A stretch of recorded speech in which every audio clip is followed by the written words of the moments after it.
Hello everybody. This is the last time you will be watching a screencast from our titanium site because we're in the home stretch. I'm doing this fairly quickly because I was notified they may be taking titanium down this weekend and I wanted to make sure I had this screencast posted. So as you can see, one more time, we are on our titanium site. I'm scrolling down to the very last module, Module 6.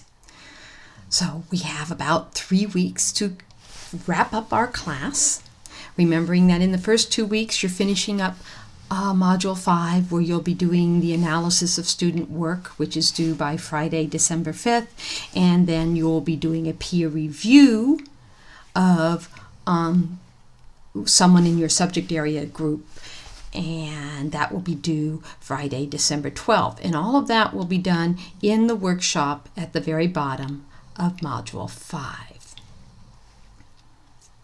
So let's take a look at Module 6, our final module.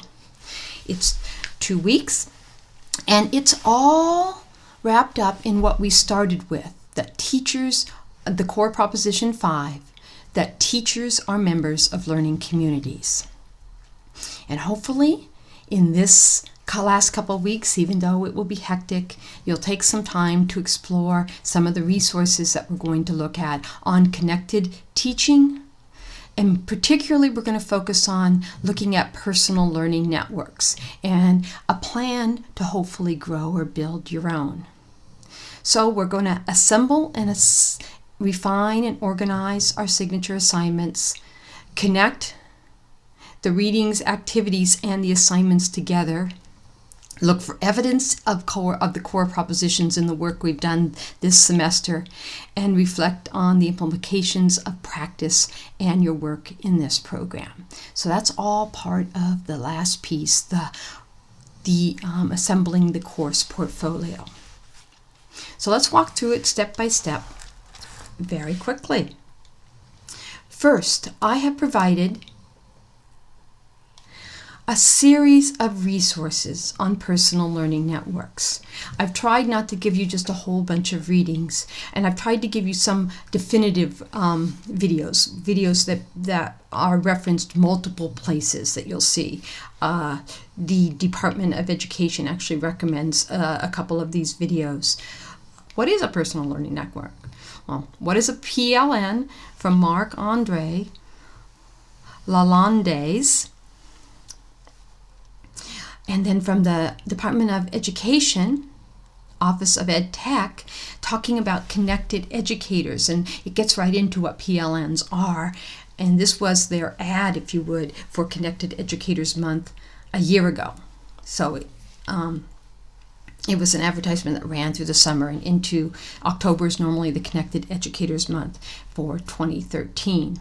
And then Will Richardson's latest video on personal learning networks. Now, he had an older one that I normally use. This one's more one of the definitive sources of personal learning networks, and I thought it would be appropriate to hear his latest work done in March. And then this is an example of a teacher talking about what she's learned about personal learning networks and what she gets out of having started hers from a class on personal learning networks. Then I have some articles, one from TeachThought in 2003, one from Getting Smart, about 20 tips for creating a personal learning network. And then I gave you guidelines for cultivating a personal learning network. And this comes from 2012. It comes from Jeff Heil. He's part of my PLN. One of his strengths is teaching his students how to build PLNs. He teaches advanced ed technology for master's and doctoral students at Cal State San Marcos, USD, University of San Diego, and now teaches the tech class in the new master's program at San Diego State. We've worked together prior to this incarnation for both of us. These last two resources should come in handy when you do step 4. So let's go back. So step 2 is really basically going through these resources, and I would not try and watch them all and read them all in one sitting. I would, spend 15-20 minutes on these resources, going through them and thinking about them throughout the week. And you're also free to go find resources of your own. And if you find some that you think are more informative or hit home or make it work for you, please share them, because that's what's all important. You're doing this in preparation for step 3s and 4s. In step 3, you're going to talk about, after watching and reading all those resources in your own words, what is a PLN? Why do PLNs matter? And in this response, I want you to cite at least 3 of those resources, or 3 resources that you may have found on your own, or any combination thereof. And also, please reply to at least 2 of your classmates. You're also going to then talk about, so how are you going to start, or if you have one, grow your PLN? And what are your ideas, and what might you gravitate towards in getting a PLN started if you don't have one? You actually all have one. So this question also asks you to tap into it. Is there a group of people you ask questions of? Do you go to certain conferences? Those can be all start of a PLN.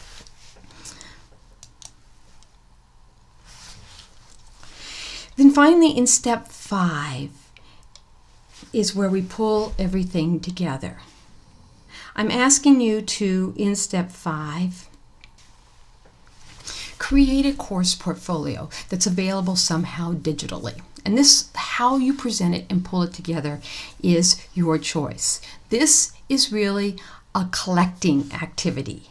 You're basically going to take the signature assignments throughout the entire course, 1 each module, and assemble it together into a portfolio. There's only 2 pieces you have to actually create for this. You have to create an overview or an introduction, and this can be a PowerPoint that you narrate over. This can be a talking head. This can be a Prezi. This can be a table of contents. Okay, this can be a written introduction. This is something that pulls all the pieces together, talks about what each piece is, talks about how it's connected to the other pieces, how it's connected to the core propositions. A hint on that, remember each module focused on a core proposition, so that's probably the core proposition that signature piece was all about. The second piece you're going to create is a course reflection. This is your wrap up to the portfolio. This will reflect on all your work, its impact on your practice, how it currently impacts your work in this program, and how it will impact your work in this program going forward. So the portfolio contents are the introduction you create, and then each of the pieces, and then wraps up with your reflection. Now I'm asking that you turn your reflection in separately. You can have it as part of your portfolio and turn it in separately. That's fine. I want to be able to access this portfolio digitally, and you can do this a lot of ways. You can put it all into one big document and put that PDF on your Google Drive and send a link. You can put this as a set of folders in Google Drive and send the link to the folder. You can create a Prezi that then has links to these things out. You can create a website where you embed and put all of this stuff in. You can create a blog where you do that. It's up to you. I want you to have it all in one place and be able to access it digitally, and I want to be able to access it digitally. So when you go to turn this in, there's a place to turn in the portfolio with the introduction, and this can be simply a link of this will be where you'll find it, but you can be creative here. There's a lot of flexibility. This is your course portfolio. I just want to see that you've pulled it together and you've assembled it and you've reflected on the whole thing. And then the course reflection I'd like you to turn in. Separately, because of the way grading works in Titanium, you can only assign so many points per an assignment, so I've separated it out. I've provided you here with checklists for both the course portfolio and the reflection. You should review those as you're doing it. And real quick, I know that the concept of a personal learning network, PLN, may be something new to some of you.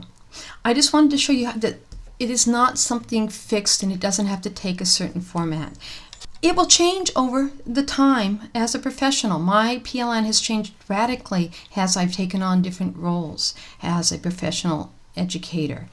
One place that I have always been, you can find it, is Digo, where I bookmark anything that comes along that I find interesting so I can find it later and tag it. It is where I actually went to start each of our modules to look for things I thought I might want to share with you on a given topic. When I was a teacher in the classroom, this is something I don't use hardly anymore at all. I had a Pinterest site where I kept all my science interactives.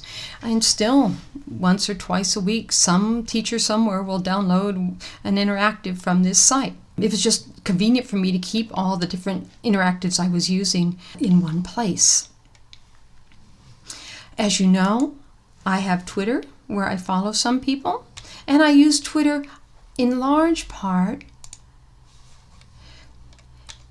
to highlight things I think are important when I'm teaching a class, things that are applicable to the class, articles, reports, comments that are coming out, and I tweet them to the class using a class hashtag, and then I can put that on the site, and anyone who's interested in it can take a look. And that's a big part of how I use Twitter in my network. I also will occasionally ask questions out on Twitter and get feedback when I'm stuck on something for designing a class. As an academic, as a researcher, I use academia to keep papers and publications where people can find it. I have a literature review I presented at AERA several years ago that gets downloaded, looked at and downloaded somewhere between 3 and 5 times a day. Most days. That's the daily look at it. And that one paper carrying is not enough. It has been something that's been downloaded still. I have to get it published one of these days. But anyway, so academia is one I use. I didn't use that as a teacher at all, but now as a faculty member and someone who has papers out there, this is a convenient place for me to put it and to send people to who want to see it. I use Facebook not as part of my PLN, but as part of how I keep track of family, like most people use Facebook.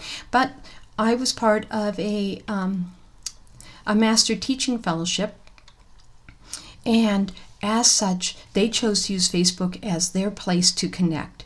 And even though I had to leave, because I'm no longer teaching in a classroom, they've allowed me to remain part of their network in an informal sense.